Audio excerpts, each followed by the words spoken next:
Amém. Eu queria falar com vocês rapidinho, não sobre a ressurreição de Cristo. Eu já falei na última vez, penúltima, não sei. Falei sobre os 2 de Emaús e tal, mas eu queria fazer um contraste entre a questão da natureza, da unidade de Cristo e a nossa natureza. Mesmo a natureza daqueles que, por fé, são discípulos do Senhor e nos seguem de perto. Vou voltar no Salmo 19, que foi lido no início do grupo. Vou ler só os 3 últimos versículos, do 12 ao 14, amém? Salmo 19. É interessante. Diz assim: quem há que possa discernir as próprias faltas, absorve das que lhe são ocultas, também da soberba guarda o céu, que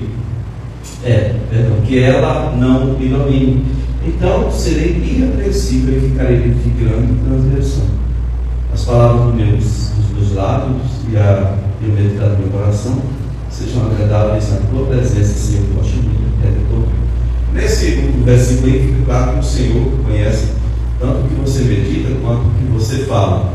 O inimigo de nossa vida só sabe do que você fala, e é isso que interessa para ele. Ele consegue, inclusive, pegar as suas palavras para ter acesso a tudo que é você ou a tudo que você tem. Está lá em Eclesiastes 10:20. Mas eu queria que a gente possa ver aqui esse mesmo texto, só versículo 12 e 13. Eu vou só ler para vocês aqui, na versão NVI, diz assim: quem pode discernir os próprios erros, absorve dos que desconheço. Também guarda o teu servo dos pecados intencionais. Na outra versão, dos pecados que não são ocultos. Aqui, intencionais. Também da soberba guarda o teu servo, né? Que eles não me dominam. Então serei íntegro e inocente de grande transgressão. Aqui também, versículo 13 diz: também da soberba guarda o teu servo. Na NVI diz: também guarda o teu servo dos pecados intencionais. Soberba, pecado intencional. Soberba, pecado intencional. Na King James, versículo 13, 12, né, diz: quem pode perceber os próprios erros? Purifica dos que ainda não são claros. Aí no versículo 13, na versão lá diz: também da soberba guarda o teu servo. Na NVI diz os pecados intencionais. Na King James fala: da mesma forma, livra o teu servo do orgulho. Então, soberba, orgulho e pecados intencionais. Amém? Amém. Interessante, né? Versículo 13 fala de soberba, que em James é orgulho, e na NVI aparece como pecados intencionais. Em Jesus não houve pecado, não houve nem esse tipo de pecado intencional. São pecados espirituais. Existem 3 tipos de pecados no mundo. O apóstolo João disse que só existem esses 3 tipos. Ele classifica em 3: são o concupiscência da carne, tudo que está ligado ao seu corpo, a concupiscência dos olhos, sentidos, mente, alma.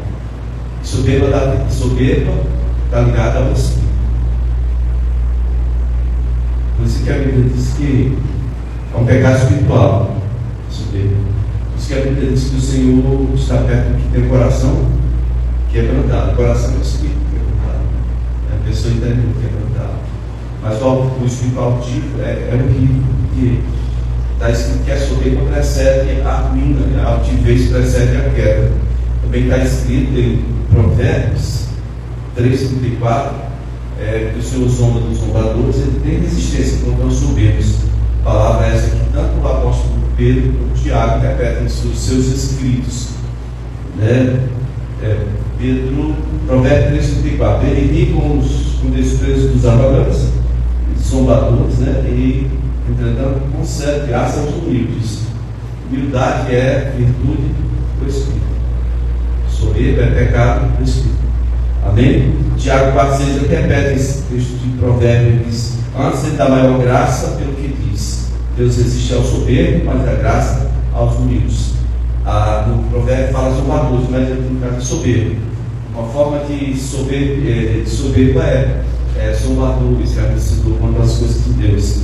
Quem escarnece das coisas de Deus provoca um sentimento não muito bom no Senhor. E 1 carta de Pedro, capítulo 5, versículo 5 também diz: semelhantemente vós jovens, sede sujeitos aos anciãos, e sede todos sujeitos aos outros, revestidos de humildade, porque Deus resiste aos soberbos, mas dá graça aos humildes. Já Pedro, ele só apresenta essa verdade, versículo, como uma motivação para que você esteja sujeito aos que são mais idosos, aqueles que têm mais idade, sendo sujeito uns aos anciãos, e sendo todos sujeitos uns aos outros.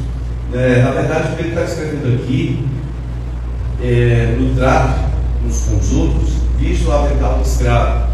O avental de quem vai fazer o trabalho doméstico, para não sujar muito aquele avental,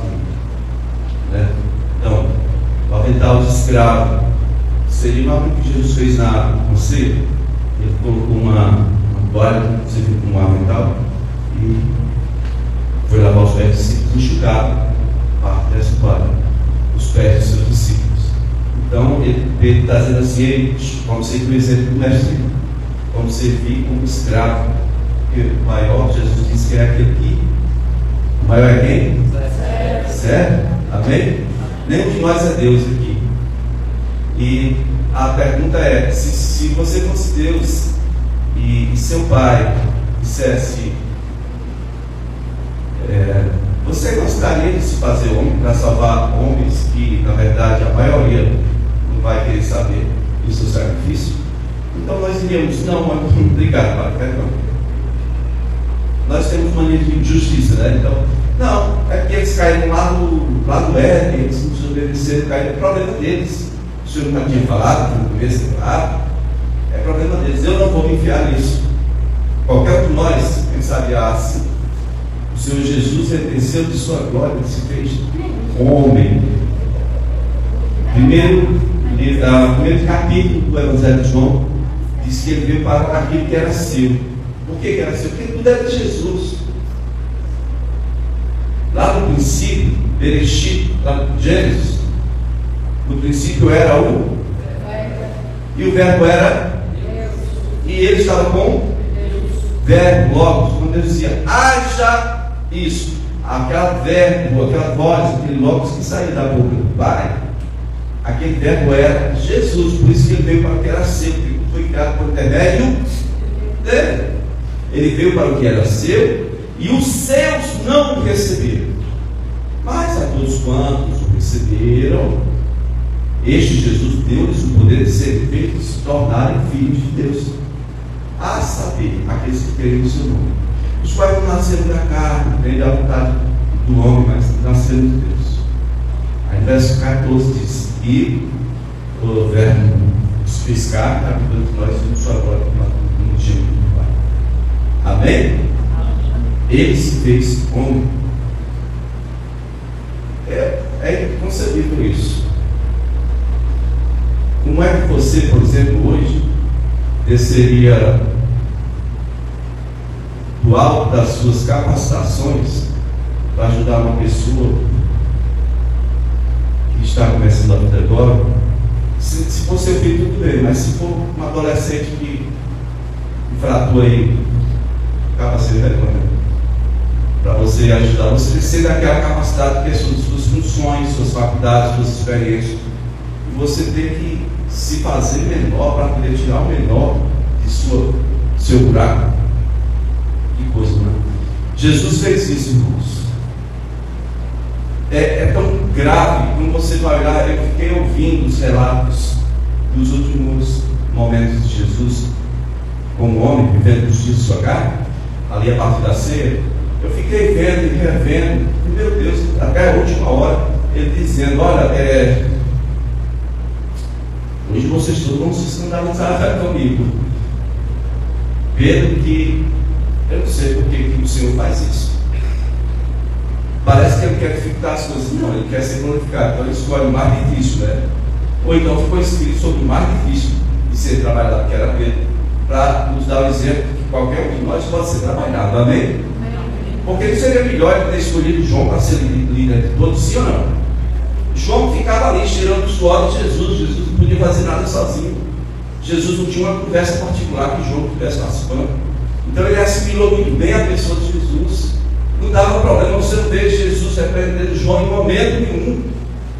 Mas Jesus escolheu quem? Quem?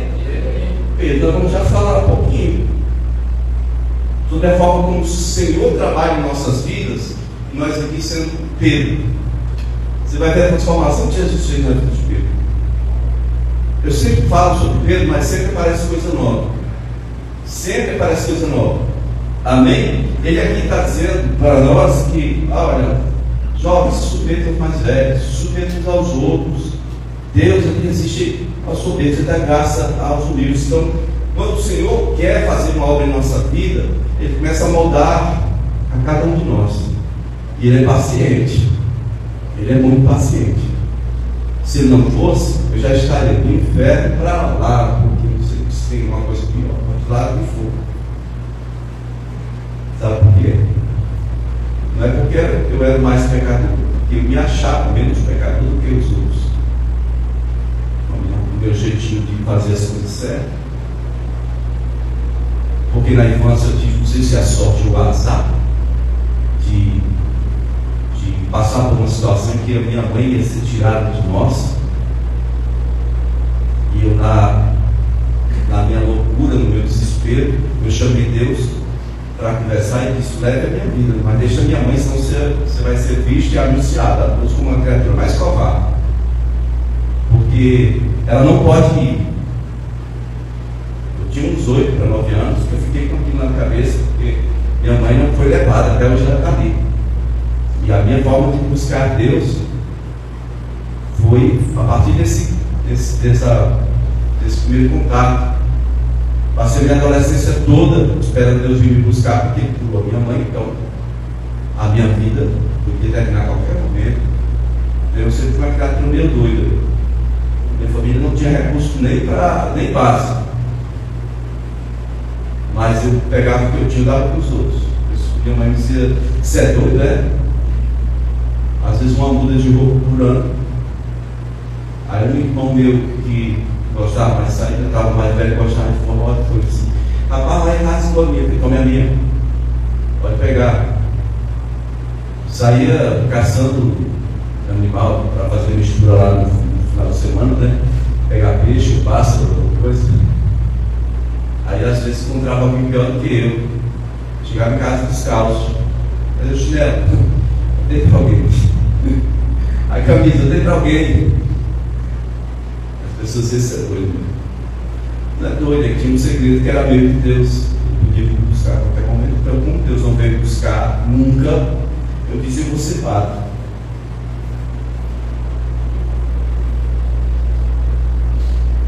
Eu acho que daí para diante vocês já devem, uma parte já deve saber. Não foi a história.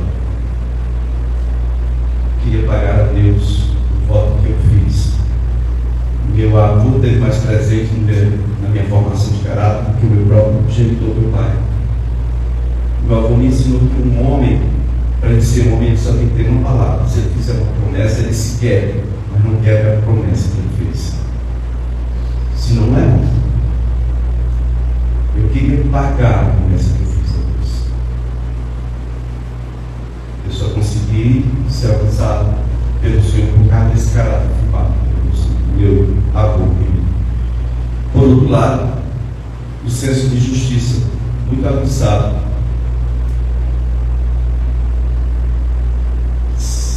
Em nossas vidas só tem lugar para uma coisa: ou para a graça ou para a justiça. Se você for julgar todas as situações, inclusive as outras vidas, com misericórdia, não existe justiça onde há misericórdia. Se você for julgar com graça, é além da misericórdia, a justiça está no monte. Eu fui tratado com graça quando aprendi a ser justiceiro. Eu sou homem, eu não sou Deus. Vocês estão entendendo? Quem está entendendo? Nós temos a mania de tratar as pessoas com justiça e dizendo, batendo no nosso coração, eu sou uma pessoa justa. O Senhor Jesus não me chamou para ser justo, não. É a primeira coisa que eu quero que você entenda. Se você ainda está com esse negócio em sua cabeça, pode tirar. Então se retire da presença dele. Você está totalmente condenado. Ele lhe chamou para ser misericordioso e exercer graça. Você deve amar os outros com o amor com o qual você foi amado, sim ou não? Você deve consolar os outros com o consolo com o qual você foi consolado, sim ou não? E eu e você temos que perdoar os outros com o mesmo perdão com o qual foi alcançado, sim ou não?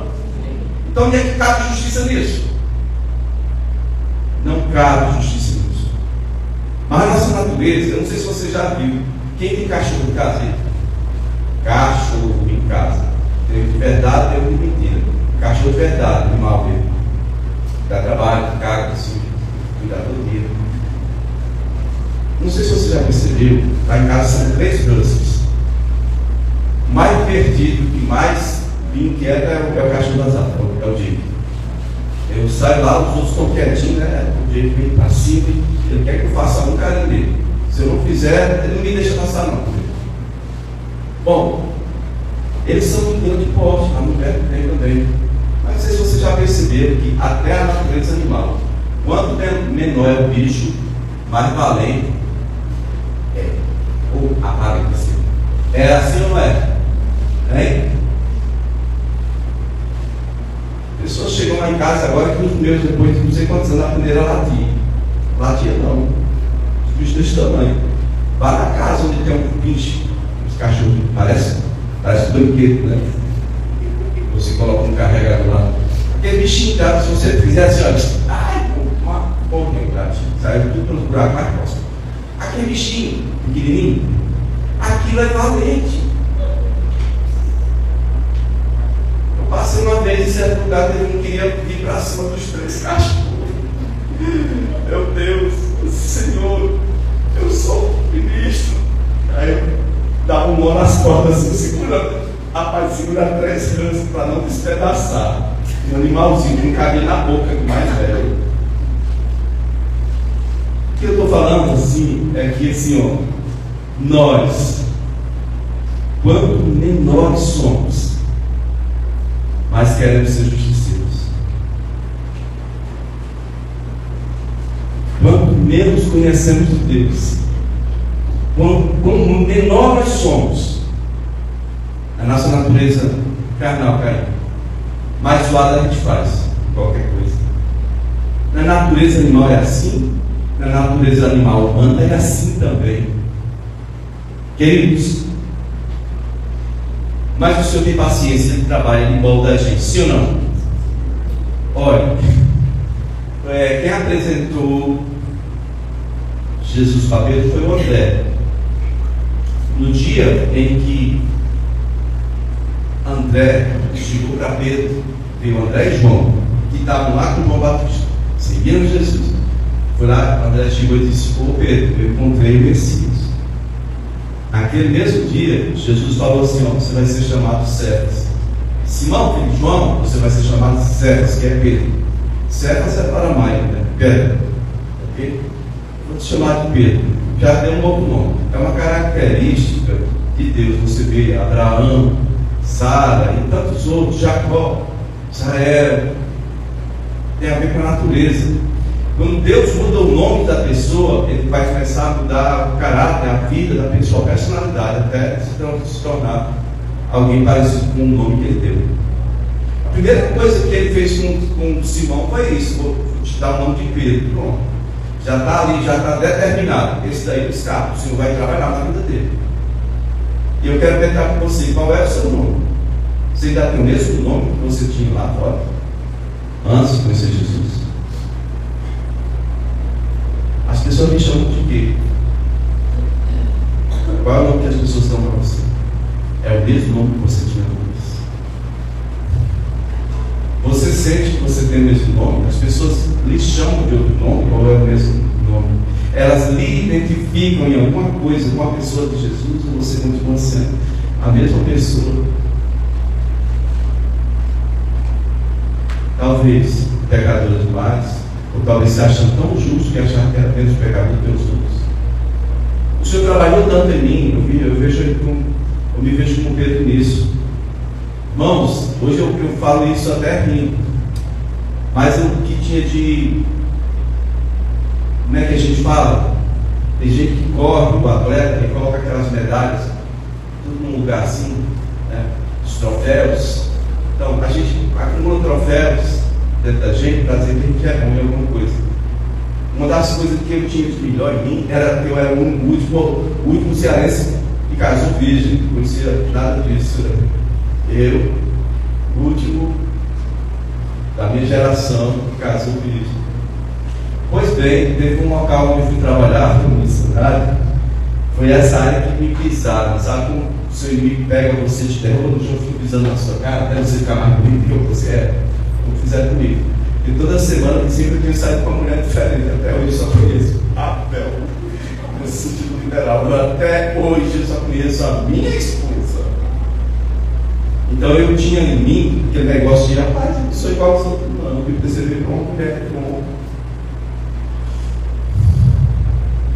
Mas aquilo doía mais em mim do que eu acho que se fosse qualquer um de vocês, porque era um troféu que o Senhor estava quebrando. Sou correto, sou certo. Irmãos, por que eu estou falando dessas coisas? Olha para mim. O que vai tentar Jesus ter feito? Tudo que foi feito. Podia estar meditando aqui em tudo que aconteceu quando ele ressuscitou. Todos nós sabemos a história como foi. Mas por que adianta se a gente não entender a obra que ele quer fazer em nós? Porque quem passou por tudo que ele passou foi para alcançar a gente. E não foi só para salvar a gente do inferno, não. Foi para trabalhar a nossa vida de forma que a gente seja moldado e seja transformado em mais de semelhança de filho de Deus. Amém? Amém, amém ou não amém? Amém. Pronto.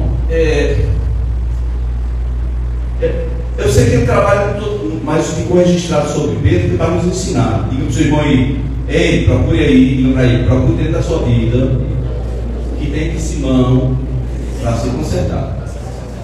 Amém? A primeira coisa eu já falei. O que primeiro de Simão foi consertado? O nome. Seu nome é o mesmo? Se for, irmão, abre os olhos.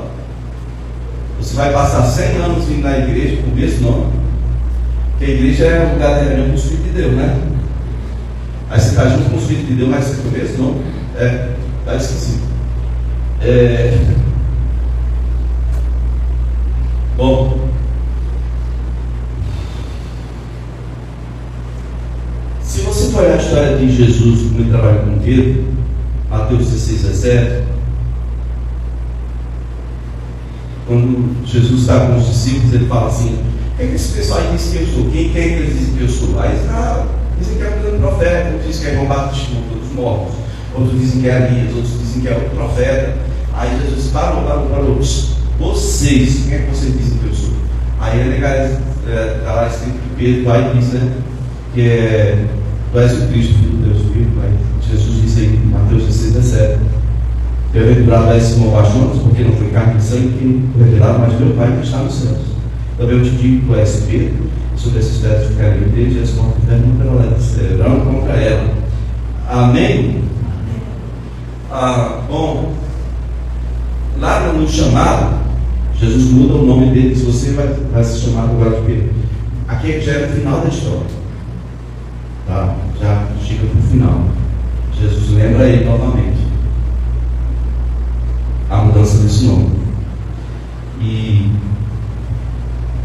eu acho que Jesus mudou o nome de Pedro para aquilo que realmente ele precisava ser trabalhado. Mas você já pensou que coisa mais terrível?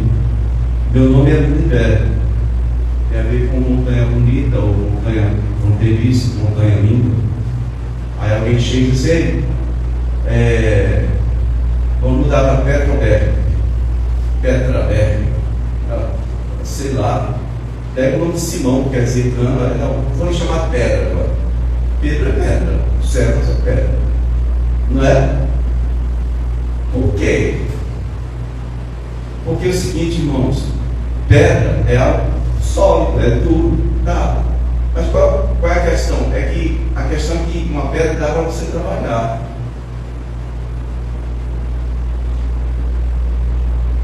Que sejamos assim, pedra precisa ser trabalhada. Conhecer é uma coisa que não dá para você definir. Tem gente que diz, rapaz, Jesus chamou Simão de Pedro porque ele era um cara duro. Tá, ele estava anunciando que ia começar o trabalho na vida dele. Então é uma pedra terrível, mas eu vou transformar você em alguma coisa que presta. E aquele que a gente não sabe nem o nome que tem. Porque eu mesmo conheço a minha natureza, que conhece a Deus. Meu espírito também conhece. Está escrito que o homem que conhece. O espírito do homem que conhece as coisas do homem. Assim como o espírito de Deus que conhece as profundezas de Deus. Amém? Bom, eu quero que vocês compreendam uma outra coisa. Assim como eu era um justiceiro e corria um risco terrível de me transformar em um dos maiores pistoleiros lá do Jaguari, porque eu não sabia, mas eu era excelente em atirar. Fui descobrir como eu fui fazer o curso para vigilante, né? Vigilante de armada. Já pensou o meu senso de justiça e eu sou bom no tiro? Bom, o Satanás quase me convenceu, mas ele chegou tarde. Eu já era pastor há algumas décadas. Amém? Amém? Amém? Então, a autoconfiança vem disso. Quando você descobre que você é bom em alguma coisa. Eu era bom em cumprir minhas promessas. Aí eu descubro que eu sou bom em atirar. E eu sou bom, minha natureza, eu sou bom em exercer justiça. Pense no monstro. Cara de paz, bonzinho, parecia Jesus Cristo justo, né? Jesus Cristo Júnior. Mas sua cara. Eu tive que ser trabalhado como Simão. Ele era autoconfiante.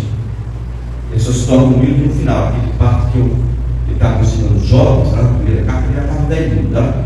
Mas olha bem.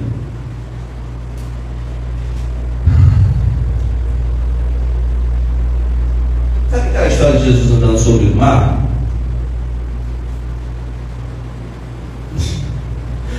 Não tenham medo, sou eu!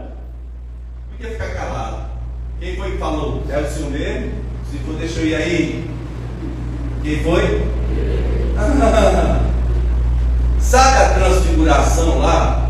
Moisés e Elias em glória, conversando com Jesus, falando sobre o sofrimento que ele ia sofrer lá em Jerusalém. Pedro, Tiago e João lá dormindo, e aí eles se acordam assim, vê aquele negócio assim, aquela glória. Podia ter ficado calado. Quem foi que falou? Mexe, é bom estarmos aqui. Vamos fazer 3 estrelas, um para o outro, para Moisés e outra para Elias. Aí o pai, Deus, o pai repreendeu.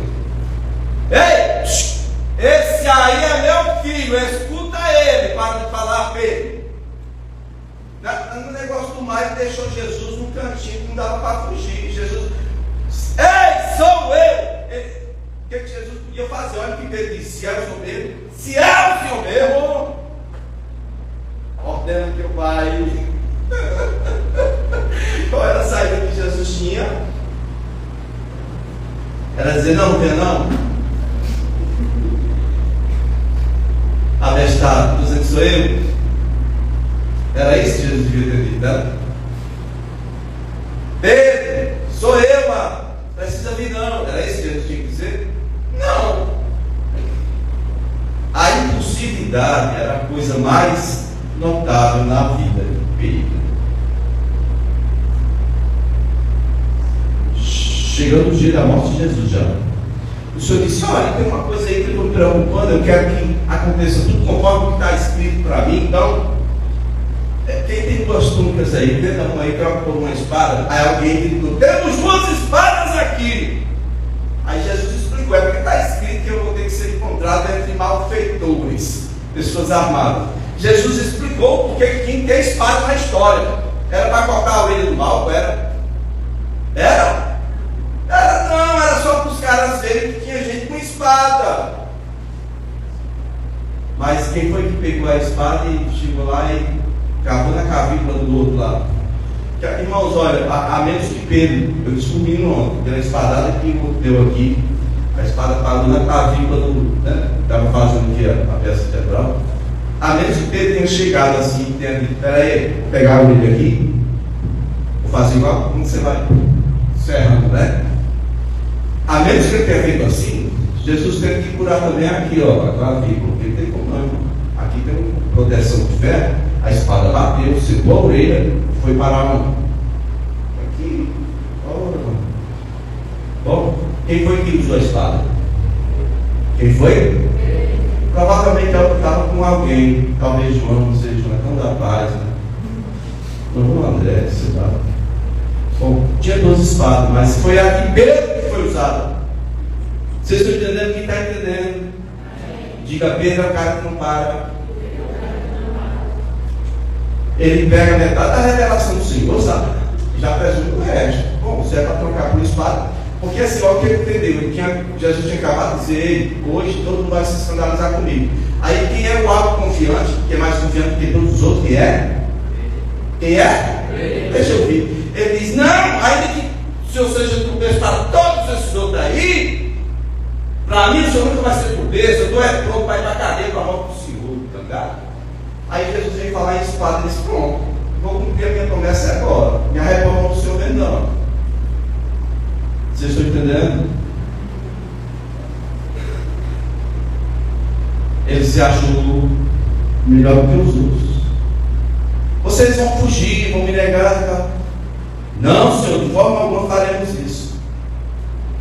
Aí foi quando Jesus disse, não, hoje você vai me negar 3 vezes. Se o galo cantar, você vai me negar 3 vezes.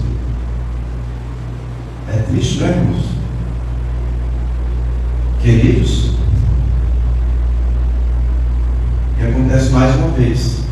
Talvez você não tenha entendido. O Senhor mostrou para Pedro que precisava ser completo aquele número de 12, depois que Judas foi se enforcar, né? Foi para o lugar dele, no lugar dele. Aí Pedro vai.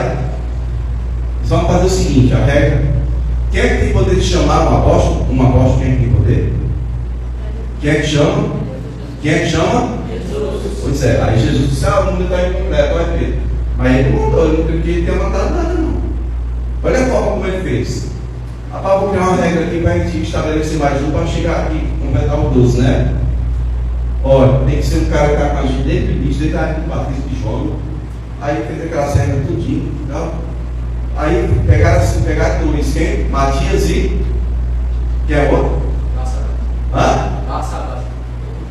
Jesus justo, né?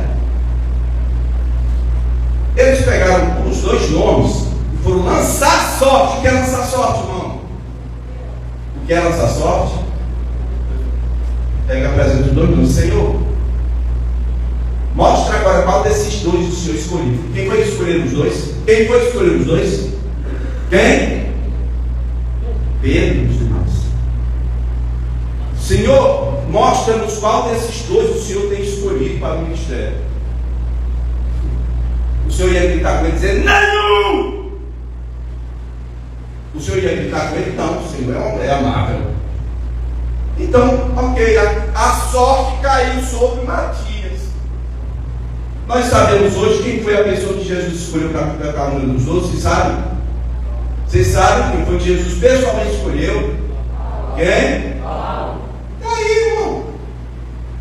Pedro, autoconfiante, misturado com impulsividade. Não, se o Senhor me mostrou, é para eu resolver. Já foi. Está errado? Não. Foi pecado? Não. Só estou mostrando para você a forma paciente como Jesus trabalha conosco. Porque esse negócio de escolher apóstolo era algo que não era da competência de outra pessoa, exceto do Senhor Jesus. Amém? Amém. Agora presta atenção como é que Jesus vai trabalhar na vida do Pedro. E transformar o Pedro impulsivo, cheio de coragem, fazer justiça. Um cara amável, quietinho, que aprendeu a lição e está ensinando para os outros agora. Seja humilde, porque o Senhor tem uma resistência medonha para a gente soberba. Vamos lá. Querido, olha, até na ceia, as pessoas romantizam aquela cena de quando Jesus disse: um de vocês vai me trair. Aí o apóstolo João está do lado de Jesus, encosta a cabeça no peito, aí ele disse: sou eu, mestre. Quem é? João era tão assim que Jesus colocava a cabeça no peito de Jesus. Romantiza, vai ler a história direito, rapaz. Ele fez aqui porque Pedro mandou. Pedro estava cheio de ferida de algo, estava no lugar lá distante, na ponta, que era tipo assim, ó, a mesa era em formato de C, no meio aqui ficava a criatura mais importante, de um lado do outro, os mais importantes. Assim, Pedro estava lá no final, e lá na ponta, Pedro acenou para João, que estava ao lado de Jesus, e fez só assim com o olho, ó. Quando Jesus falou: tem um que vai me trair, Pedro só assinou para João. Descobre quem é. O que você acha que Pedro ia fazer se João tivesse dito quem é? Fala para mim. Porque ele já estava lá. Ele estava com a espada, estava ou não estava? Nasceu. Agora João tinha coragem de dizer para Pedro? A oportunidade ele teve. João disse: acho que para no dia ele teve que ficar cortando, né? Volta, corre com Jesus, Pedro. Depois fala sobre isso, Pedro. Porque se tivesse dito que era o Judas, Pedro ia atrás e matar ele. Ele tinha prometido a Jesus: ninguém vai te colocar no mundo, só por cima do meu cadáver. Estou entendendo? Irmãos, esse é o Pedro. É forte, sabe, ele ama, ele dá a vida dele pelo que ele crê. Ele tem muito zelo pelas coisas de Deus. Quando ele faz uma promessa, ele quer cumprir. Esse sou eu. Esse é um de vocês. Ele quer ser mais correto possível. Ele tem muito zelo, mas ele não tem entendimento, revelação da vontade do Senhor completa. Ele vem de parte, ele já quer começar a pôr em prática. Queridos, olha,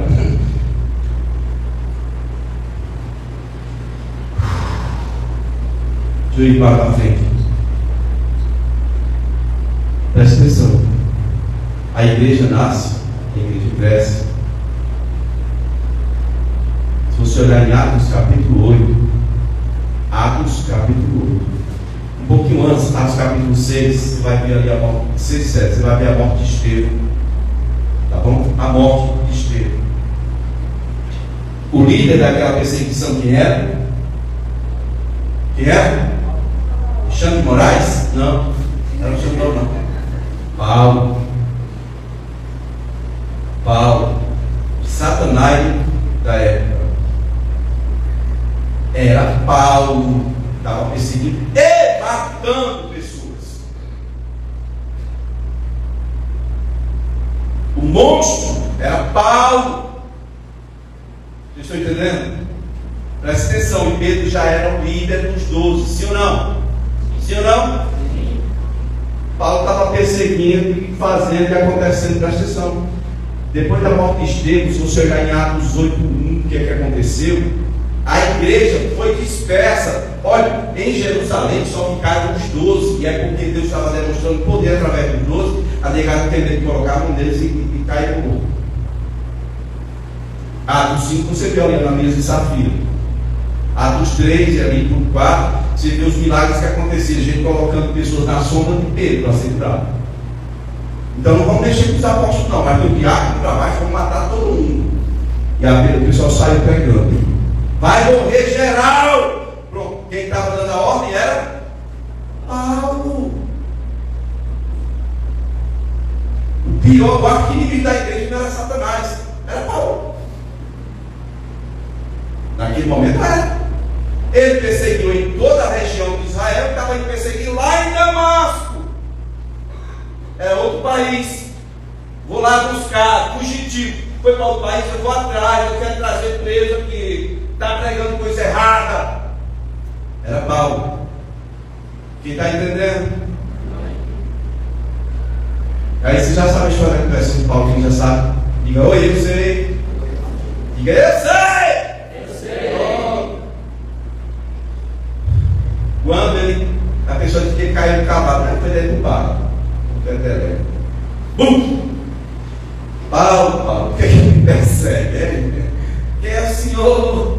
Eu sou Jesus a quem você está perseguindo. Entra na cidade lá. Pode entrar na cidade que eu vou te orientar o que você deve fazer, o que convém você fazer. Dali por diante ele passou a ser perseguido. Dali por diante, depois Jesus falou com ele: se você veio escolher, foi lá no Ananias, você já deu uma visão do cara, ele já sabe que é você que tem que lá, vai lá para ele. Mas ele deu perseguir a gente. Vai lá, Ananias. Bom, Ananias foi. Fecharam a cidade de Damasco, dia e noite, para pegar Paulo e matar Paulo. Mas o texto diz que os discípulos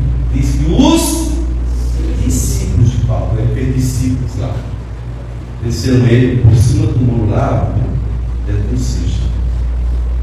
O cara que estava aí para matar os crentes estava fazendo discípulo lá em Damasco. Fugiu lá para morrer. Tá bom? Preste atenção. Agora preste atenção. Pedro era o destaque. Ressuscitou Dorcas. Muita gente sendo batizada do Santo Elias, do Diabão, coisa que é uma coisa maravilhosa, né? Aí chega a história lá da igreja de Antioquia, estava havendo um avivamento, Pedro não quis ir, porque deu problema lá na igreja, lá no local, mandaram Barnabé, e Barnabé foi atrás de Paulo, aí começa aquelas missões, aquelas viagens missionárias. Presta bem atenção, irmãos. Pedro, ele estava em Antioquia e comia com todo mundo. Aí quando chegou um pessoal lá da igreja de Jerusalém, vindo da parte de Tiago, ele deixou o grupo daqui, passou a comer com os judeus. Paulo, o ex-inimigo da igreja, levantou-se e repreendeu para ele na cara assim: hipócrita, é hipocrisia isso. Você é judeu, vive com um gentio, quer exigir que nós gentios vivamos com um judeu. Que negócio é esse? Enquanto você estava com a gente aqui, comia com a gente, agora chega o pessoal de Tiago, você sai daqui e vai para eles lá, até o Barnabé vai atrás de você. Que conversa é essa, rapaz? Não poder comer com ímpio, com um gentio, melhor dizendo? Pedro foi repreendido por na cara, publicamente. Paulo não chamou assim, aqui, cara, vamos conversar ali, particularzinho, para você passar vergonha agora? Não, ele repreendeu Pedro publicamente. Paulo repreendeu Pedro publicamente. Vocês estão entendendo isso? Tem motivo para Pedro gostar, amar Paulo? Tem? Hein? Se fosse você, só alguém no lugar de Pedro. Irmãos, é aqui onde vai entrar a humildade de Pedro. 2 Pedro 3,15.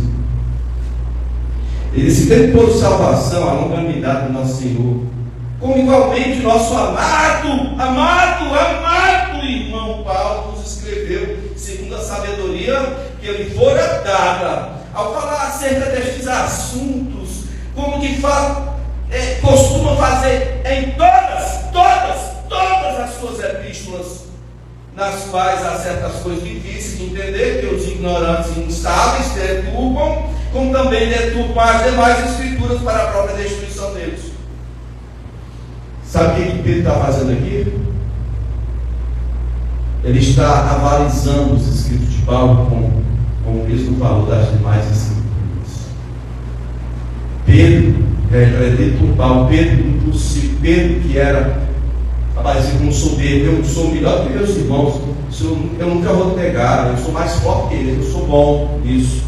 Pedro está falando do cara que repreendeu ele, que fez vergonha para ele publicamente, os escritos de Paulo, e que esses escritos têm o mesmo valor e importância das demais escrituras, ou seja, do Velho Testamento todo.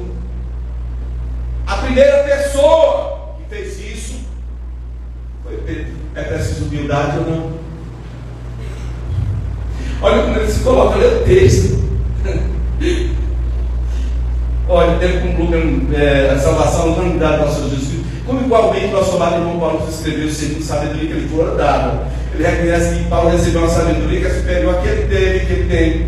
Versículo 16, ao falar, Paulo fala acerca de assuntos, de fato, ele costuma fazer isso em todas as cartas, ou seja, todas as cartas que Paulo escreve tem assunto difícil de entender. Tá? Eu leio todas, não importa se Paulo está escrevendo para os Gálatas, para os Efésios, para os Coríntios, eu leio tudo que Paulo escreve, é o que ele está dizendo. E aí ele diz que alguns ignorantes começam a deturpar as palavras de Paulo, como fazem isso também com as demais escrituras. É necessário, irmãos, a gente aprender a trabalhar com o Senhor. O fato de Jesus estar trabalhando na sua vida não quer dizer que você já tenha chegado a ser perfeito. Amém? Amém. Fala para o seu irmão, eu estou sendo trabalhado. Fala para o outro lado, eu estou sendo trabalhado. Tenha paciência comigo. Amém? Irmãos. Cara, eu passar só vergonha dessa, desde que eu leio as cartas do outro, ele ficar caladinho, não ia falar coisa dessa não. Eu ia colocar as escritas dele aqui no mesmo nível da Bíblia da época, que era o Velho Testamento. Não! Vocês estão entendendo? Quem está entendendo? Amém. Paulo era perseguidor da igreja, fez vergonha para Pedro. Paulo foi escolhido por Jesus pessoalmente. Amém? Amém? Bom, então Paulo fez tudo isso que eu falei para você. Ele era contemporâneo. É fácil você reconhecer uma pessoa que já esteve aqui, deixou coisa escrita e foi embora.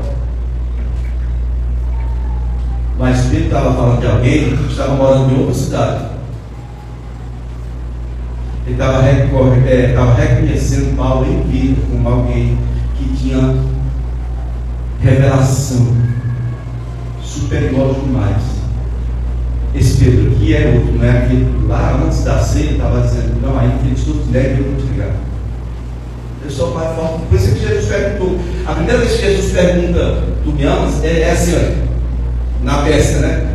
Ele diz assim, Pedro, ama-me mais do que estes. As pessoas ficam, os teólogos que gostam de teologar, logicamente, ficam querendo saber que se Jesus estava perguntando se Jesus estava perguntando se Pedro amava mais do que aos peixes, mais do que a profissão. Eu digo, não. É que Pedro antes da morte de Jesus tinha dito, não, eu amo você mais do que todos eles aí. Então agora Jesus estava perguntando, você me ama mesmo mais do que eles? Os outros estavam pensando, os outros, você me ama mais do que os outros 10? Aí Pedro, olha, eu não quero nada, né? Eu neguei 3 vezes, não. Peraí, eu amo mais? Não é assim não. Sabe como? O último ponto que eu quero que você entenda. Fala, trabalha na minha. Todos nós vamos ser confrontados. Se nós fugirmos do confrontamento, não é fácil o Senhor. Ele vai usar as pessoas que amamos para nos confrontar. Seja livre. Se for demais você ouvir da pessoa que você ama, alguma coisa como a que Paulo falou para Pedro, você está tudo errado aí, eu sei que você está errado. Não vai discutir opiniões, não. Não vai sair acusando o irmão, não. Aceite. Jesus, quando ultrajado, não teve dado. Entregava-se ao Pai. Amém? Vocês estão entendendo? Quem está entendendo isso? Então Jesus não mudou só o nome de Pedro, não. Ele mudou foi a natureza. Ele mudou tudo. O meu convite hoje a você é que não desista desse processo no qual ele te colocou. Parece que ele vai te matar às vezes. Mas sabe por que parece que ele vai te matar? É porque a ideia é essa. Você que não entendeu ainda. Se você quiser ser discípulo dele, você tem que tomar a sua cruz. Tem que segui-lo. Como assim, pastor? Seguir como? Eu tenho que morrer. Eu tenho que morrer. Para que o Filho de Deus seja gerado em mim, eu tenho que morrer. Tomar a sua cruz e seguir para onde Jesus estava indo com aquela cruz. Para um lugar de execução. Para ele ser ressuscitado, ele tem que morrer. para nascer algo novo em nossas vidas, nós temos que morrer. Quem morreu está justificado. Fica de pé um pouquinho. Feche os seus olhos. Eu quero pedir que você não fique olhando assim. Mas a minha vida é muito triste. Não, feche um pouquinho os seus olhos. Comece a falar com Jesus. Qual é a área que você precisa aí ser trabalhado? Sabe até que não vai existir trabalhar em sua vida. Até que cheguemos à unidade da fé, a verdadeira vara